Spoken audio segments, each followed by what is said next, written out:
In one of the earlier posts, I briefly mentioned about the Irish form of Christianity, and now I'd like to say a few more words about Celtic Church, although this is just a collective term which describes the Christian institutions and practices in Ireland, Wales, Cornwall, Brittany, and Scotland, and in areas of missionary activity of people from these areas, beginning from the Christianization of Britain and till the reforms of the 12th century. So there were differences between the Celtic and Roman forms of Christianity, but it does not mean that any area of Celtic Church denied the Pope's supremacy, but the divergences existed, and they occurred due to the isolation of Celtic areas, due to disruptions in the communications between the British Isles and the continental Europe, and amidst the breakdown of the Western Roman Empire and the invasions of Germanic peoples in the 5th century.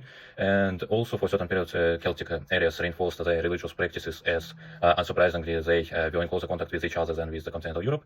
And as I've said before, the rural, rather decentralized structure of Celtic societies favored the formation of a distinctive model and the development of monasticism. So local ruling families were able to build a monastery on their territory with their own kin as abbots, and thus to maintain the control over their territories. While Roman institutional model required urban centers for administration. And Celtic practices like the severe physical deprivation, asceticism, and also the independence of clergy from secular control, and the cult of relics and devotion to piety and etc. were emphasized in the canonical legislation, which were transferred to the continental Europe and won their rather widespread popularity even, especially after the Columbanus mission. And also, there were other differences between the Celtic and the Roman Christianity. First of all, there were differences in the calculating the date of Easter. The British Isles, the British and Irish churches used the older cycle to determine the date of Easter, while in the continental Europe, the Victorian cycle, named after victorious of Aquitaine, were used. And due to the disruptions in communications, this renovation didn't reach Ireland and Britain before the end of the 6th century.